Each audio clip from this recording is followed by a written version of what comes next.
O céu de São Paulo estava cinzento naquela manhã de março de 2007, como se pressentisse o que estava por vir. Eu tinha apenas 8 anos e não entendia por que meus pais, Roberto e Sônia Santos, estavam tão nervosos enquanto me levavam para o que chamavam de hospital especial na Vila Madalena.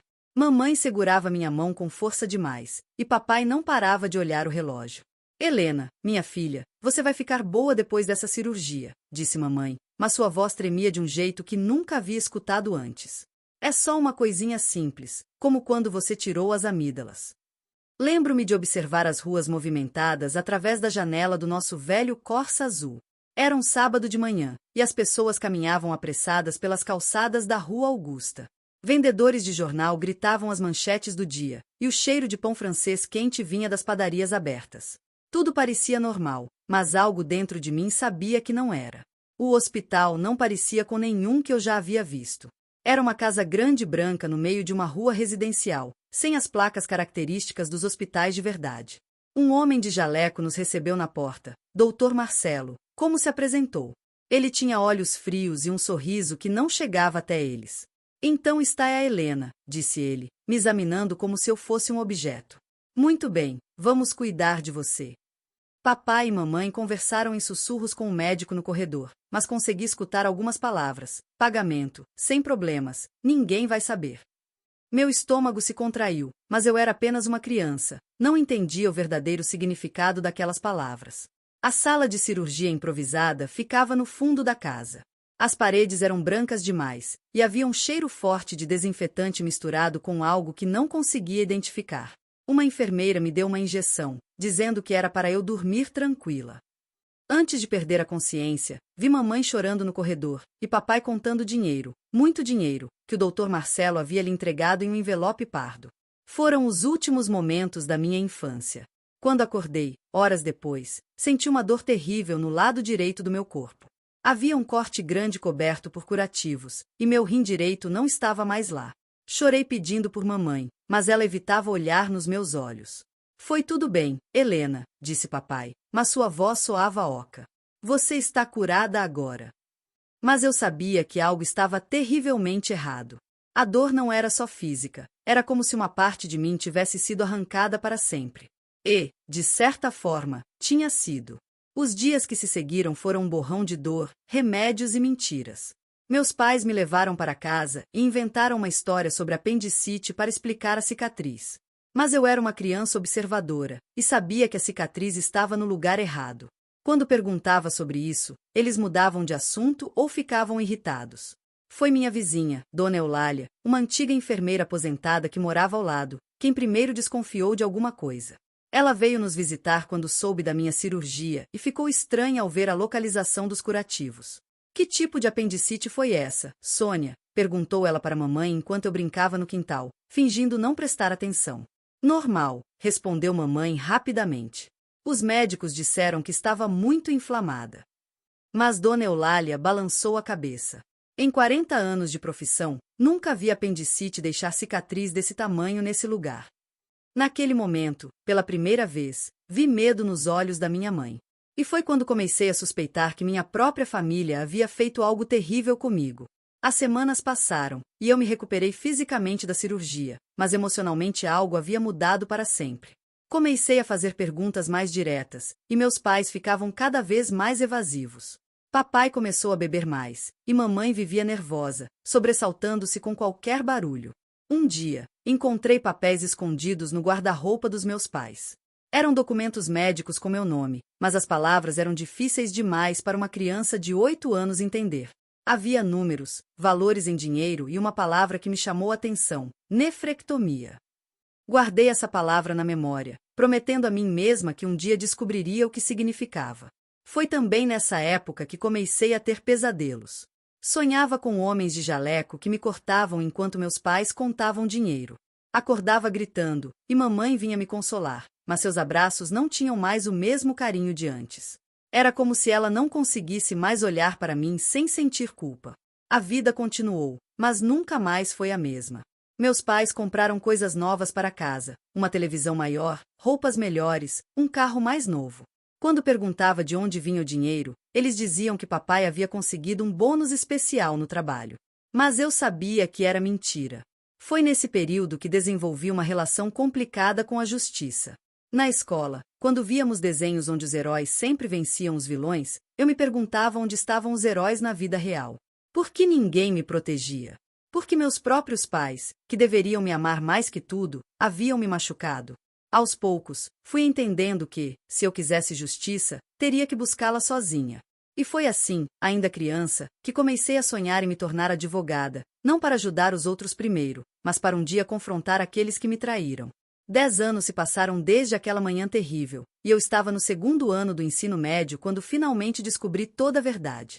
Era 2017, e eu tinha 18 anos quando decidi investigar seriamente o que havia acontecido comigo. Tudo começou durante uma aula de biologia sobre o sistema renal.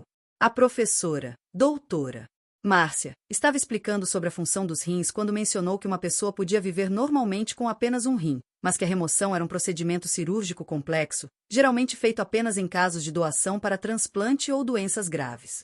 Senti meu coração acelerar. Naquela mesma tarde, fui até a biblioteca pública do bairro da Liberdade, onde morávamos desde que me mudei para fazer ensino médio, e pesquisei sobre nefrectomia, aquela palavra que havia encontrado nos papéis dos meus pais anos antes. O que descobri me deixou em choque. Nefrectomia era a remoção cirúrgica de um rim. Não tinha nada a ver com apendicite. Meus pais haviam mentido para mim durante 10 anos sobre o que realmente aconteceu naquela Casa Branca na Vila Madalena.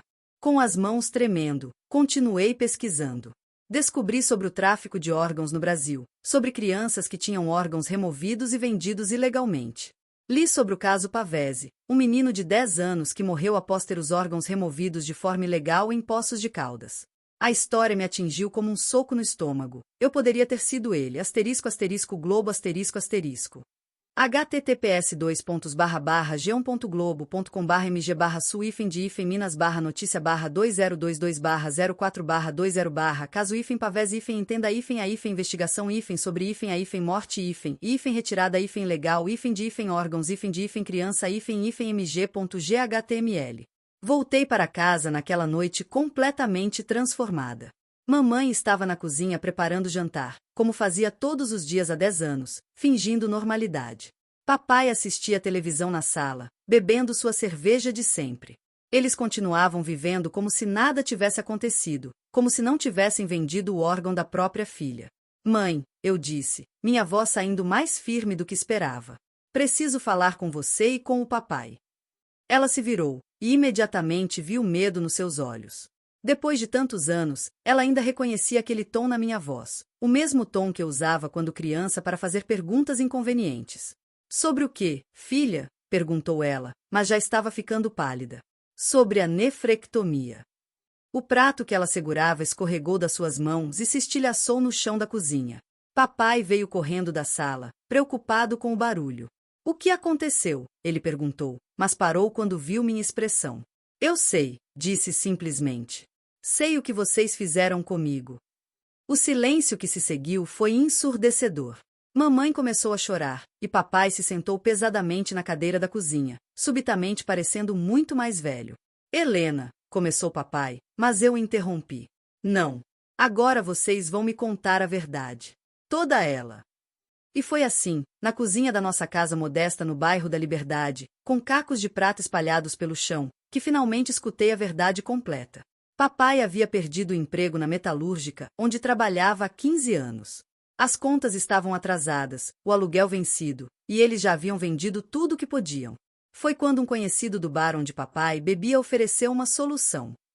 Ele disse que conhecia pessoas que pagavam muito bem por órgãos saudáveis, contou papai, as palavras saindo com dificuldade.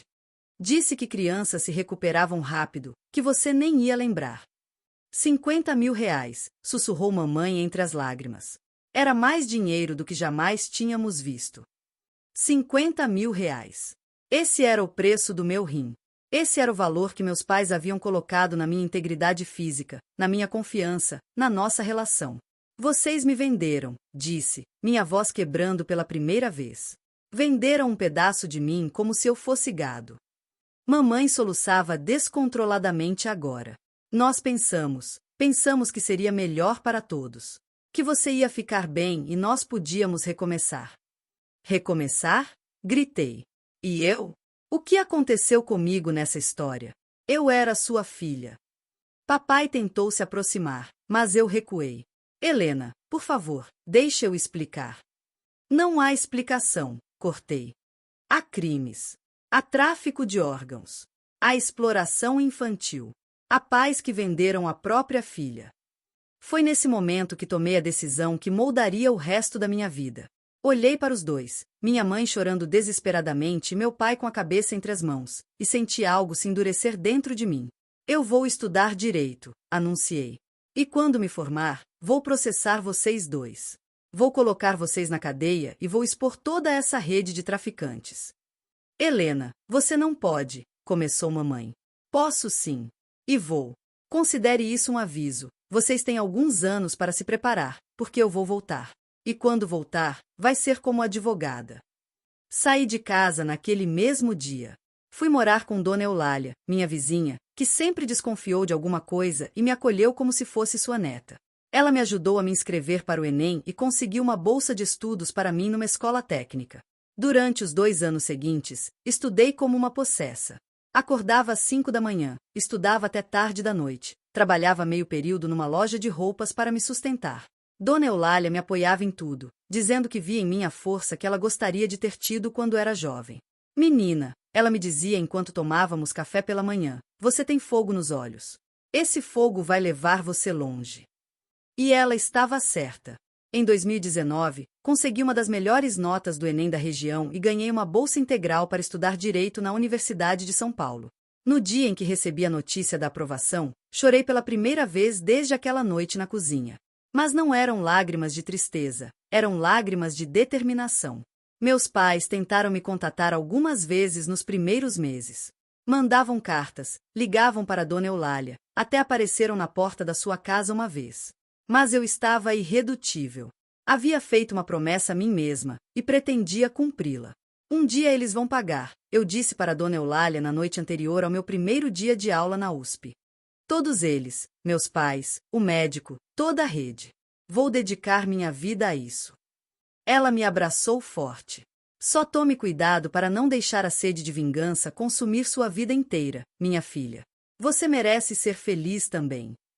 Mas naquele momento, felicidade parecia menos importante que justiça. E justiça era exatamente o que eu pretendia conquistar. Os 5 anos na Faculdade de Direito da USP foram os mais intensos da minha vida. Desde o primeiro dia, eu sabia exatamente onde queria chegar, e isso me dava uma vantagem sobre meus colegas que ainda estavam descobrindo suas vocações. Minha primeira aula de Direito Penal foi com o professor Dr. Miguel Torrens, um homem sério e respeitado que tinha fama de ser implacável com alunos despreparados. Ele começou a aula falando sobre crimes contra a pessoa, e quando mencionou lesão corporal e tráfico de órgãos, senti meu coração disparar. Alguém aqui sabe me dizer qual é a pena para quem participa de esquema de tráfico de órgãos? Perguntou ele, olhando para a sala cheia de calouros nervosos. Levantei a mão sem hesitar. Conforme o artigo 15 da Lei 9.434 de 1997, a pena é reclusão de 3 a 8 anos e multa. Mas se houver lesão corporal grave, a pena aumenta para 4 a 12 anos. O professor me olhou surpreso. Muito bem, senhorita. Helena Santos. Senhorita Santos, vejo que já chegou preparada. Posso perguntar o que a motivou a estudar esse tema específico? Experiência pessoal, professor. A partir daquele dia, o professor Torrens começou a me observar mais atentamente. Eu era a primeira a chegar nas aulas e a última a sair. Fazia perguntas detalhadas, participava de todos os debates e sempre relacionava a teoria com casos reais que eu pesquisava obsessivamente. No segundo ano, o professor me convidou para ser sua monitora na disciplina de Direito Penal. Foi quando comecei a ter acesso aos arquivos da universidade sobre casos reais de tráfico de órgãos. Passei horas estudando precedentes, jurisprudências, estratégias de acusação e defesa. Helena, disse o professor Torrens um dia, após uma aula particularmente intensa sobre crimes organizados, posso falar com você? Fiquei em seu escritório, rodeada por estantes cheias de códigos penais e livros de doutrina. Ele se recostou na cadeira e me estudou por um momento. Você tem um talento natural para o direito criminal, mas também vejo algo mais em você. Uma motivação pessoal muito forte. Isso pode ser uma grande vantagem, mas também um perigo. Como assim, professor? Quando a advocacia se torna pessoal demais, perdemos a objetividade. E sem objetividade, perdemos casos.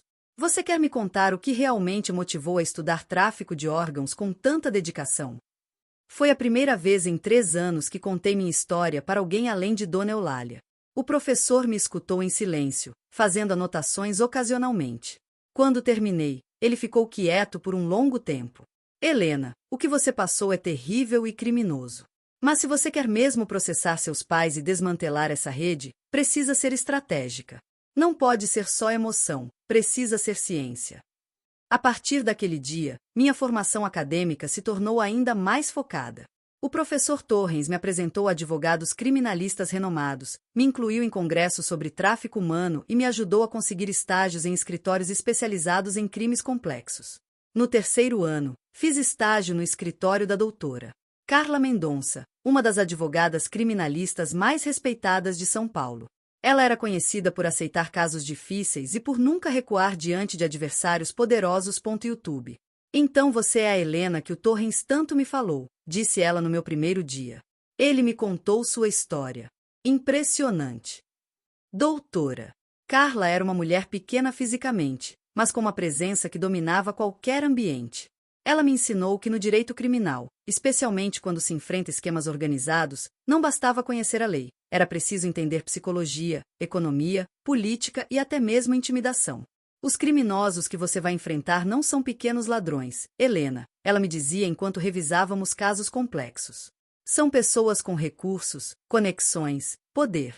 Para vencê-los, você precisa ser mais inteligente, mais preparada e mais determinada do que eles. Durante meu estágio, trabalhei em casos de lavagem de dinheiro, formação de quadrilha e tráfico internacional. Aprendi a rastrear movimentações financeiras suspeitas, a identificar padrões em organizações criminosas e a construir argumentações que não deixavam brechas para a defesa. No 4º ano, já era conhecida na faculdade como aluna que sabia tudo sobre crimes organizados. Meus professores me indicavam para palestras, eu publicava artigos sobre tráfico de órgãos em revistas jurídicas e comecei a ser convidada para debates sobre o tema. Foi também nesse período que conheci Dr. Eduardo Santana, promotor de justiça especializado em crimes contra crianças e adolescentes. Ele ficou impressionado com minha pesquisa sobre lacunas na legislação brasileira relacionada ao tráfico de órgãos. Helena, você tem potencial para ir muito longe, disse ele após uma palestra que dei sobre o assunto. Quando se formar, venha falar comigo. Tenho alguns casos que poderiam interessar você. No 5º ano, escrevi minha monografia sobre estratégias de combate ao tráfico de órgãos infantil no Brasil, análise de casos e propostas legislativas. O trabalho recebeu nota máxima e foi publicado pela editora da universidade. Mas a verdadeira transformação aconteceu durante meu primeiro caso real como estagiária. Doutora. Carla me incluiu na defesa de uma mãe que havia sido acusada de vender o rim do próprio filho. Quando vi a mulher no tribunal, desesperada, chorando, tentando explicar que precisava do dinheiro para salvar outro filho, senti uma mistura de raiva e compaixão.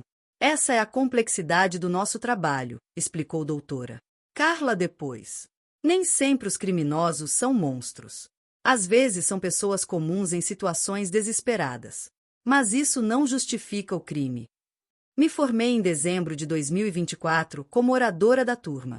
No discurso de formatura, falei sobre justiça, sobre a responsabilidade dos advogados em proteger os vulneráveis e sobre a importância de nunca desistir da verdade. Meus pais estavam na plateia. Eu os vi no fundo do auditório, chorando.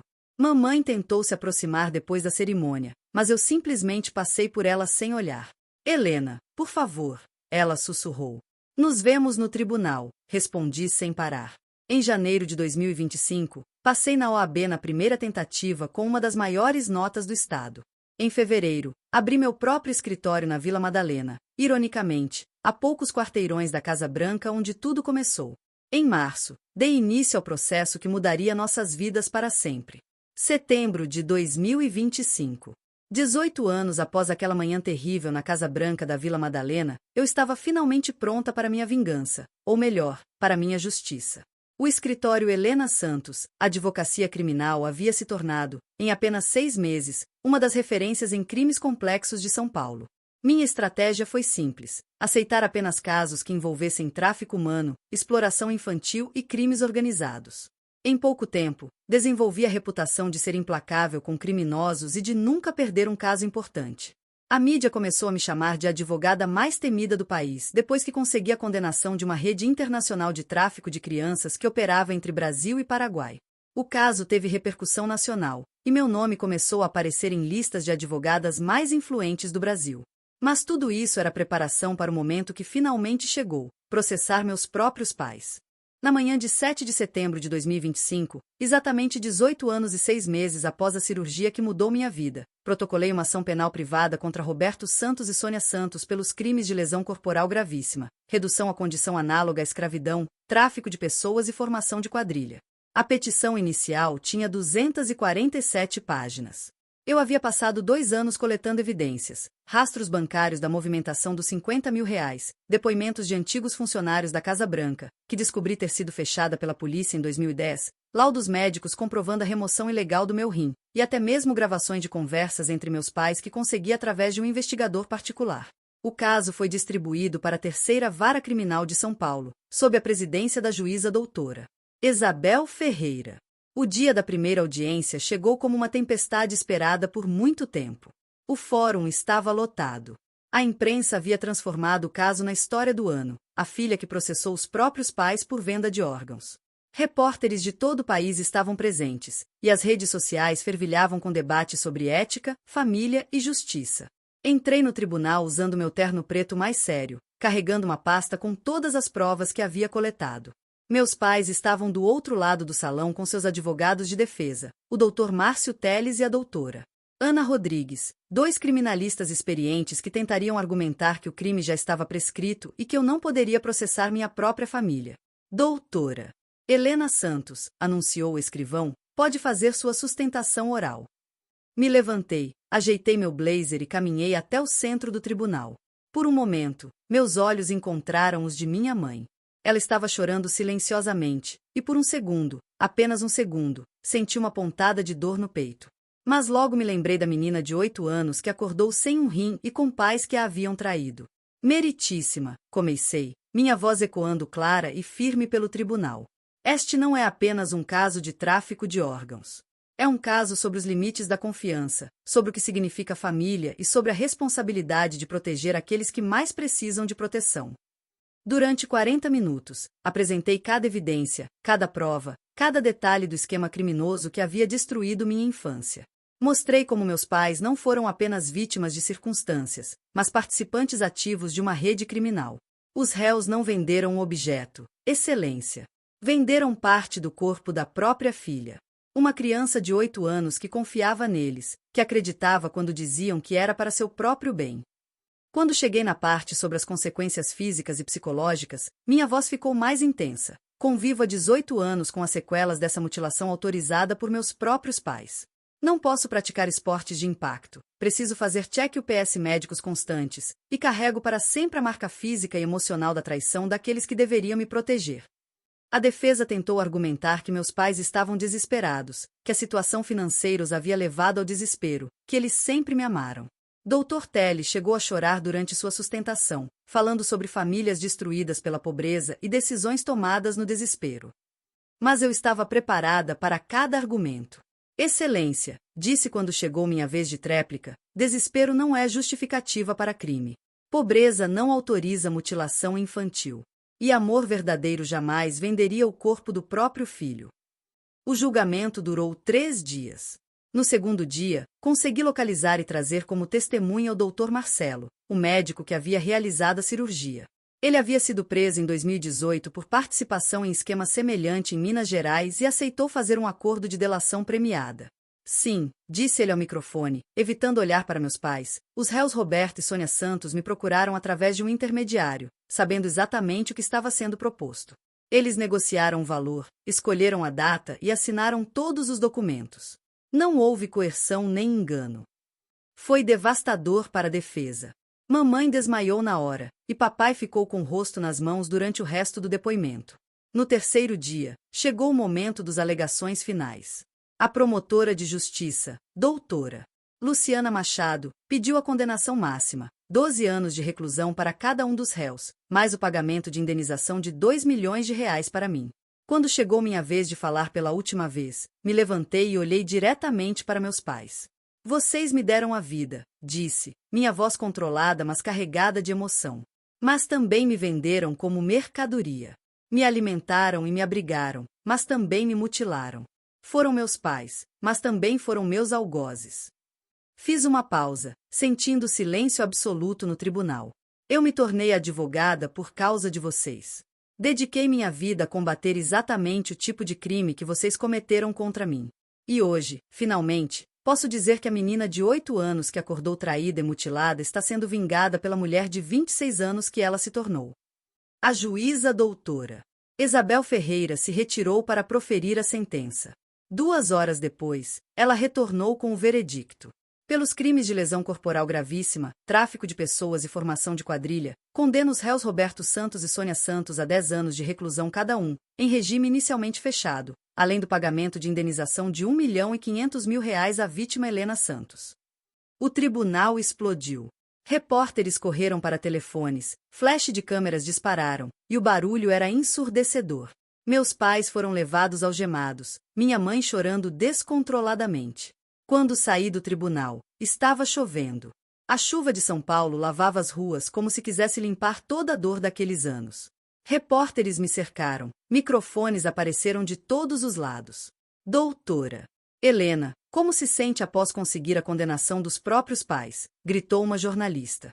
Parei na escadaria do fórum, olhei para as câmeras e respondi. Me sinto como alguém que finalmente conseguiu transformar dor em justiça. Meus pais pagaram o preço pelo que fizeram, e eu provei que nenhum crime fica impune para sempre, nem mesmo quando cometido por aqueles que deveriam nos amar. Doutora Helena, qual é o próximo passo? Perguntou outro repórter. Continuar lutando. Há milhares de crianças sendo exploradas no Brasil. Meu caso foi apenas o começo. Quando finalmente consegui sair da multidão, encontrei Dona Eulália me esperando no final da escadaria.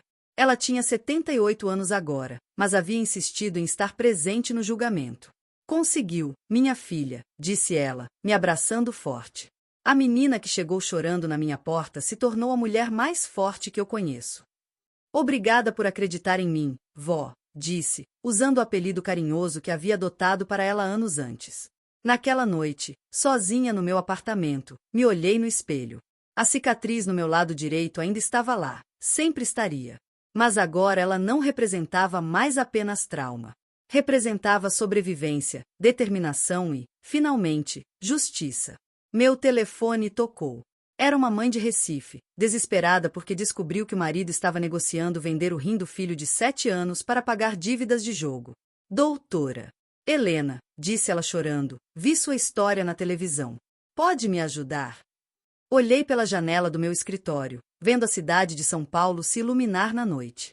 Lá embaixo, milhões de pessoas viviam suas vidas, e muitas delas, muitas crianças, precisavam de alguém que lutasse por elas. Claro, respondi.